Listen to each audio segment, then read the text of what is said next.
Olá, meus amigos, tudo bem? Professor Gabriel de Artes aqui. Nós vamos falar aqui um pouco da nossa revisão do teste, tá ok? Vocês já vão fazer o teste a partir de semana que vem e eu vou falar um pouco aqui da nossa revisão. Eu estou passando essa revisão de teste presencialmente com o grupo A e B também, mas se tiver alguém que fique só online, vai ter a oportunidade também, tá com essa revisão. E também quem quiser estudar já vai ter um material ali, independente do grupo, vai ter um material aqui no Classroom, que é esse vídeo que eu estou gravando. É, Vamos recapitular algumas coisas. O que seria fotomontagem na arte? Vocês lembram disso? Que a gente estudou essa modalidade de arte? Na página 72 tem um exemplo. Inclusive na página 71 está falando sobre o que é fotomontagem. Fotomontagem é um tipo de arte onde você usa diversas fotos, pedaços de diversas fotos e une em uma imagem só. E você cria uma montagem. Hoje em dia é muito normal as pessoas chamarem de montagem e fazerem isso por meio do Photoshop, por exemplo, ou de algum aplicativo, até aplicativo de celular. E aqui na página 72 tem um exemplo muito interessante, que é do Atos Bulcão, um artista brasileiro, que ele fez uma fotomontagem. Ele é da década de 50, né? E as artes dele são da década de 50, inclusive essa de 52 e 53. E, ou seja, ele não tinha nenhum programa, nenhum aplicativo, não era tão fácil quanto hoje. Ele tinha que de fato recortar a fotografia e colar, ou fazer isso no próprio filme. O filme não é um filme de assistir, esse filme de televisão que a gente conhece, é um filme fotográfico. As fotografias antigamente elas vinham num filme fotográfico, você tirava a foto, ela captava a luz e imprimia a luz naquele filme, que era um pedacinho tipo de uma folha preta com um material especial. Depois você revelava aquilo, imprimia e ficava uma foto normal, né? E, dependendo do tamanho, você podia revelar a foto em diversos tamanhos diferentes. Então ele fez isso no modo antigo. No modo antigo também se usava, e até hoje ainda se faz, muito com recortes de revistas e jornais, né? No caso dele foi com fotografias dele mesmo, né? Dele que eu digo que ele era o autor, né? E é muito interessante que parece que realmente tem alguém se jogando de um prédio, alguma coisa assim. Tudo por meio da fotomontagem. Lembrem disso. O que é fotomontagem? Lembre dessa imagem do Atos Bucão. Nós falamos de design também, né? E qual foi considerada a primeira grande escola de design do que a gente conhece hoje de design? O primeiro grande marco do design foi a Bauhaus. Lembram disso? Ó, eu vou mostrar a página que tem falando sobre isso. Na página 74, está falando um pouco sobre tipografia e sobre a Bauhaus. A Bauhaus foi uma escola alemã do início do século XX, ali para o meado do 1919, se não me engano, que ela foi inaugurada. E ela estudava a arte de uma maneira diferente. Ela pensava a arte num propósito utilitário além da própria arte. Então, ela construía imagens que serviriam para vender algum produto, ou o designer de algum produto, por exemplo, o design das cadeiras da Bauhaus ficaram muito famosos, que era uma cadeira muito simples, mas que cumpria bem a função e tinha uma ideia meio minimalista, ou seja, uma ideia de pouca informação, e de deixar o ambiente bem organizado. E eles fizeram várias coisas, além da questão da cadeira. Eles tinham peças, objetos do cotidiano, e tinham também os cartazes, que eles achavam que eles tinham uma técnica de fazer o cartaz, de não botar muita informação, mas daquilo ser chamativo, né? Informação que eu digo é informação visual, né? Não botar muitos elementos. Às vezes um cartaz bem, o que a gente chama hoje de clean, bem limpo, né?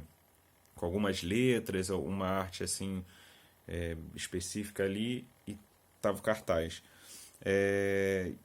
E isso reverbera até hoje, essa lógica de pensar o designer da Bauhaus reverbera até hoje nos designers de hoje. E por isso a Bauhaus é considerada a primeira escola de design.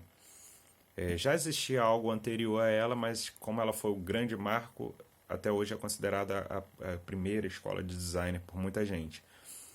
Então lembrem o que foi a Bauhaus, lembrem que foi uma escola de design surgida na Alemanha.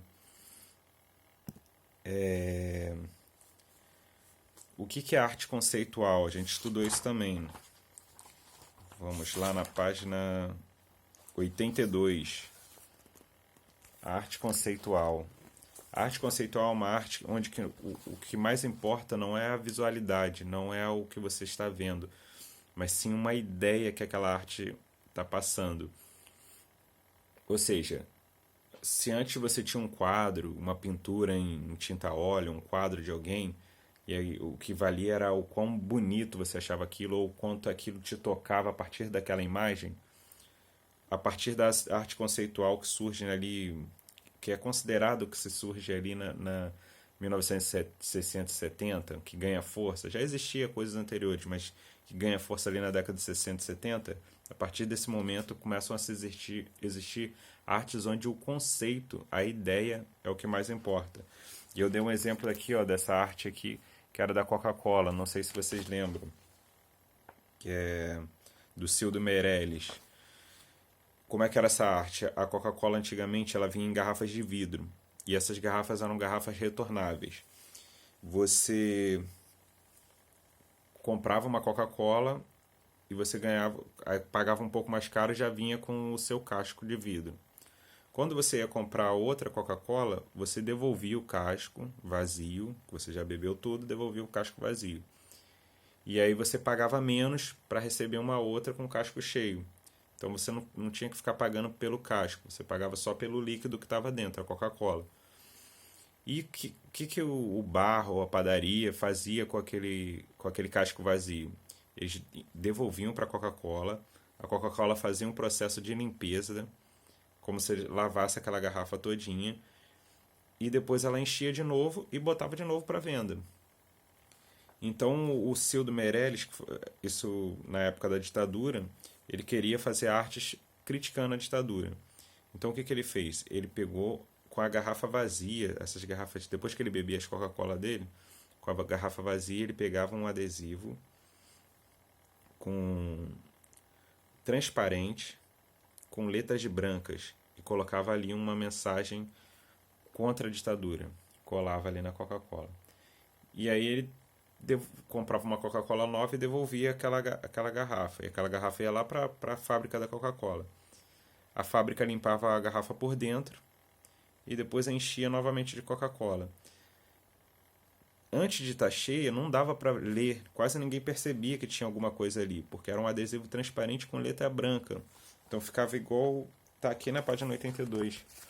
É muito difícil de ler, então ninguém reparava. E aquilo ia para lá e depois eles enchiam de Coca-Cola novamente. A Coca-Cola enchia naquele processo industrial, nem via, e saía distribuindo por aí. No que distribuía, ela acabava disseminando a mensagem do Cildo Meirelles. Acabava que essas Coca-Colas iam com essas mensagens contra a ditadura, indo para diversos locais. Era uma técnica que ele criou, um pensamento que ele criou. Ele não pintou um quadro aqui, ele não fez uma escultura. Então o que importava para ele aqui não era a visualidade, mas sim a ideia, o conceito. Então isso é arte conceitual, ela privilegia a ideia e o conceito em detrimento até da questão visual. O que importa não é a visualidade, o mais importante é o conceito. Então entendam isso, o que é arte conceitual, conseguiram entender? Nós falamos de outro exemplo de arte conceitual, de arte conceitual não, de arte contemporânea, que foi a performance. E um exemplo aqui de performance que a gente viu foi os parangolés do Hélio Oiticica. Lembrem bem disso, dessa palavra, parangolé. O que era um parangolé? Eram esses tecidos coloridos que quem participava dessa performance do Hélio Oiticica usava. Como que funcionava isso? Ele entregava esses tecidos coloridos, alguns tinham algumas mensagens, cada um tinha um estilo, e as pessoas iam se movimentando com esse estilo, muitas vezes dançando, muitas vezes sambando. E a arte estava exatamente nesse movimento do corpo, nesse movimento dessa peça do parangolé, do parangolé se mexendo com aquelas cores. A arte, o parangolé não é uma arte enquanto ele está parado lá no museu, aquela peça parada. Ele vira arte quando ele está em movimento, por isso ele é uma performance. É uma arte que depende da performance do corpo de alguém. Mas esse aqui é um grande exemplo porque ele ficou muito famoso. Esse artista era um artista brasileiro, então lembrem bem desse nome, Parangolé. Falamos também de pop art. Lembram o que é pop art? Na página 80. Aqui está chamando de arte pop, está fazendo a tradução, mas geralmente a gente chama de pop art mesmo. A pop art foi um movimento que surgiu na década de 50 e 60 nos Estados Unidos e na Inglaterra, e que nesse momento já estava, a industrialização já tinha se consolidado no mundo e existiam muitos produtos de massa e produtos a partir de meios de comunicação de massa, ou seja, personalidades famosas disseminada nesses rádios, nas TVs. E uma das personalidades bem famosas dessa época era Marilyn Monroe, por exemplo. Um produto de massa, para vocês entenderem desse produto de massa, eram os enlatados. Produtos que a gente vê industrializado no mercado. E a pop art trabalhava com essas ideias desses produtos de massa. Fazia uma espécie de homenagem / sátira desses produtos de massa. E dessas personalidades famosas entre as massas. Então, era uma arte que trabalhava em cima do pop, do que é popular, do que é famoso dentro dos produtos de massa. Então eles faziam umas artes bem coloridas e fortes dessas personalidades. Aqui tem um exemplo da Mary Moore, mas eles fizeram de outras. Essas artes são do Andy Warhol, que é um dos principais nomes da pop art. Aqui tem a questão das latas. Algumas vezes ele pegou, foi uma caixa de sabão, de sabonete. Ele pegou umas caixas de sabonete, refez a caixa, refez a mão, mas muito parecida com o que era a versão industrializada, e expôs também. Então ele sempre tinha alguma ligação com aquela coisa do pop, do produto de massa, da comunicação de massa. Além dele, um outro grande nome foi o Roy Lester, que fazia quadros com cenas de quadrinhos. As histórias do quadrinhos nessa época nos Estados Unidos elas eram muito famosas e como produto de massa mesmo. As pessoas liam muito, todo mundo lia quadrinhos, principalmente podemos dizer assim, o povão. Não era uma coisa erudita, não era uma coisa assim de intelectual, era uma coisa de todos, né? E o Roy Lester também fazia uma arte com um estilo de quadrinhos. Um monte de quadro grandão, com balão, com pessoas falando, como aquele balão de quadrinhos, né? Com pessoas conversando como se fosse um quadrinho, cenas típicas de quadrinhos. E esses são dois grandes da pop art. Então lembrem bem disso, se tiverem alguma dúvida, quiserem reforçar o que é pop art, página 80. Leiam, que ali está bem explicadinho também. E o que é performance na arte? A gente também falou disso, falei ainda agora de um exemplo de performance, que era o parangolé. A performance é um tipo de arte onde se usa o corpo em uma atividade efêmera. O que é efêmera? Que dura pouco. Enquanto quando você faz um quadro, ele fica lá por anos, então é uma arte que dura muito. A performance não, você faz a performance, acabou. Pode ser que alguém registre em vídeo a performance, tudo bem, mas a arte em si da performance é a própria performance, é o momento que ela está sendo feita. Então quando alguém bota ali um parangolé daquele colorido e sai pela rua dançando, rodando com aquele parangolé, ali está acontecendo a performance, ele está usando o corpo dele, está sendo uma atividade que só vai durar ali, e a partir do momento que ele tira aquele parangolé e segue a vida dele normal, acabou a performance. Então a performance tem só aquela duração ali, geralmente tem essa duração mais curta. Podem ter artistas que façam performances que durem muito, vários dias, mas no geral, depois desses dias acabou, ela não fica eternizada como se fosse eternizada num quadro.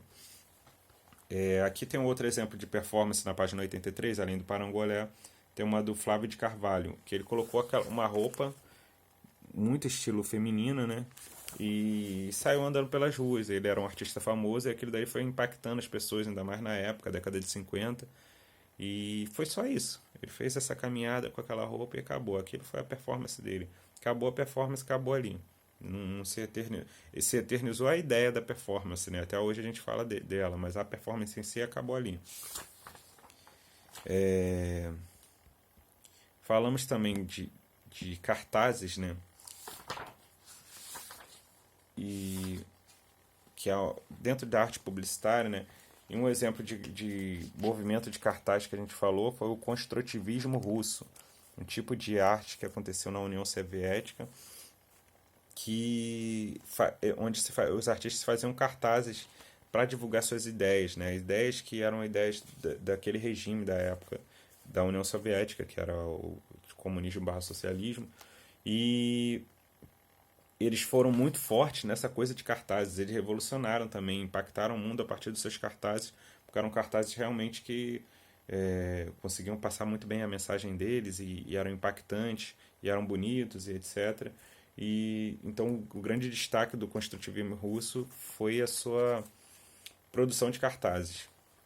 Acho que é isso, gente. Espero que tenha ficado tudo claro, mas se tiverem qualquer dúvida podem falar aí, tá bom? Então valeu, até mais, bom teste.